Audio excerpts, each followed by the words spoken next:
TNN news brought you by smart. विवाह शादी की खरीदारी के लिए हिमाचल का सबसे बड़ा प्रतिष्ठित संस्थान। आज ही पधारिए स्मार्ट, देवभूमि प्लाजा, राजगढ़ रोड, सोलन। मुख्यमंत्री आदरणीय ठाकुर जयराम जी की अध्यक्षता में संपन्न हुई। आजकल कोरोना वायरस के कारण हिमाचल प्रदेश में क्या स्थिति है, इस पर स्वास्थ्य विभाग द्वारा विस्तृत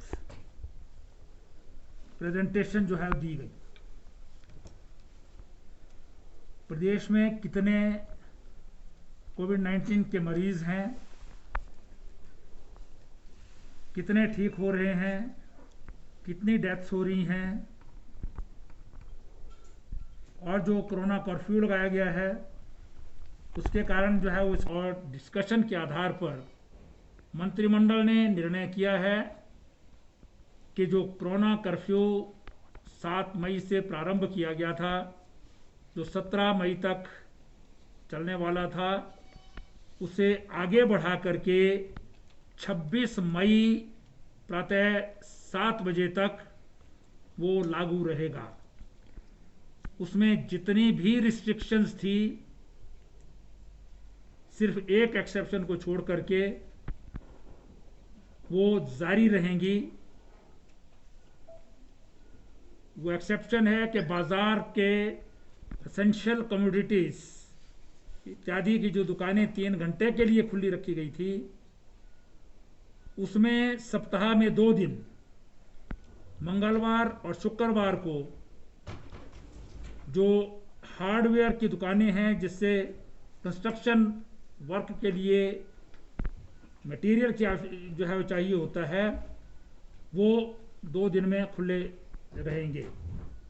बाकी एज इट इज जो पुराने ऑर्डर्स हैं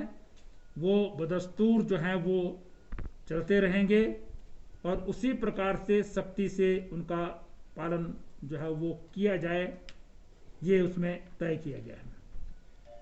इसी के साथ साथ विवाह के लिए मंत्रिमंडल ने हिमाचल प्रदेश की जनता से आग्रह किया है कि अपने जो विवाह के कार्यक्रम उन्होंने तय किए हैं, उन्हें वो इस भयंकर महामारी को देखते हुए स्थगित कर दें। लेकिन ये अगर स्थगित नहीं होते हैं तो विभाग केवल मात्र जो है वो जो पुराना और 20 व्यक्तियों का जो है निर्णय है, उसके साथ अपने घरों में ही करें। टेंट, बैंड वाले, कम्युनिटी हॉल, बैंक्वेट हॉल, किसी भी प्रकार के जो भी हैं वो सब के सब बंद रहेंगे और वो किसी भी प्रकार की इस प्रकार की शादियों के समारोह में जो है या किसी अन्य समारोह में जो है नहीं जाएंगे। उनको जो है वो कंप्लीट जो है वो बंद कर दिया जाएगा। जो ऑर्डर का पालन नहीं करेगा उसके खिलाफ डिजास्टर मैनेजमेंट एक्ट के अंतर्गत जो अधिकार हैं उसके अंतर्गत जो है वो सख्त कार्रवाई की जाएगी। पिछले कुछ दिनों से जब से हमने इस बात को देखा कि मामले हमारे हिमाचल प्रदेश में जो बढ़ रहे हैं, उन मामलों में बढ़ने में कंट्रीब्यूशन किसका ज़्यादा आ रहा है, तो ऐसा देखने में आया है कि बहुत सारे मामले जो शादियों के आयोजन, जिस पर हालांकि हमने रिस्ट्रिक्शन लगाई थी, उसके बावजूद भी बड़े आयोजन उसमें हुए और चोरी छुपे हुए। मुझे इस बात को कहते हुए थोड़ी पीड़ा भी हो रही है, लेकिन एक एक शादी से 100 150 एक्टिव केसेस जो है वो पॉजिटिव के हमारे निकले हैं कोविड के, जिसके कारण संक्रमण को बहुत तेज रफ्तार मिली है। आज हमने कैबिनेट की बैठक में, क्योंकि शादी रोकने के लिए हम बहुत ज़्यादा नहीं कह सकते, लेकिन मैं निवेदन करना चाहूँगा, हम बहुत कठिन दौर में से गुजर रहे हैं इस वक्त, इस कोविड की सारी सिचुएशन में। ऐसी सूरत में अगर संभव हो सके तो फिलहाल कुछ वक्त के लिए जहां शादियां टाली जा सकती हैं, थोड़ी देर के लिए तो उसमें हमको सहयोग दें।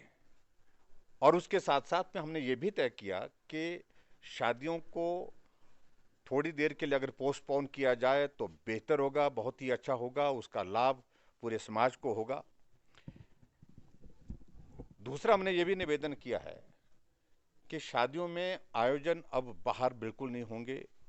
घर के अंदर सूक्ष्म शादी, छोटी शादी करने के लिए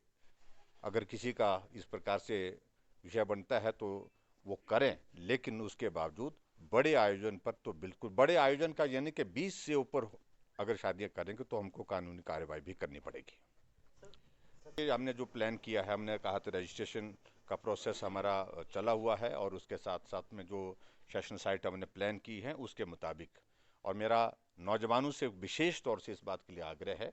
जो हमने कोविड के इस फेज़ की जो हमारी जो वैक्सीन चल रही है सेकंड फेज़ की, उसमें आप अपना सहयोग दें, शांति बनाए रखें, कोविड प्रोटोकॉल का पालन करें और निश्चित रूप से धीरे धीरे आगे इस फेज़ को बढ़ाते हुए जैसे वैक्सीन की उपलब्धता हमारे पास ज़्यादा होगी इसमें हम गति देंगे। विस्तार से चर्चा की और इस पर हम ये कोशिश कर रहे हैं कि जहाँ से भी इस प्रकार के जो टेक्नीशियन जो रिक्वायर्ड है वेंटिलेटर के इसके उसको ऑपरेट करने के लिए, तो जहाँ से भी मिल पाएंगे उनको हम लेने की कोशिश कर रहे हैं ताकि हम बेहतर स्वास्थ्य की सुविधा कोविड पेशेंट को दे सकें। TNN News brought to you by Deepak jeweller, Lakkar Bazaar, Solan 9816078655।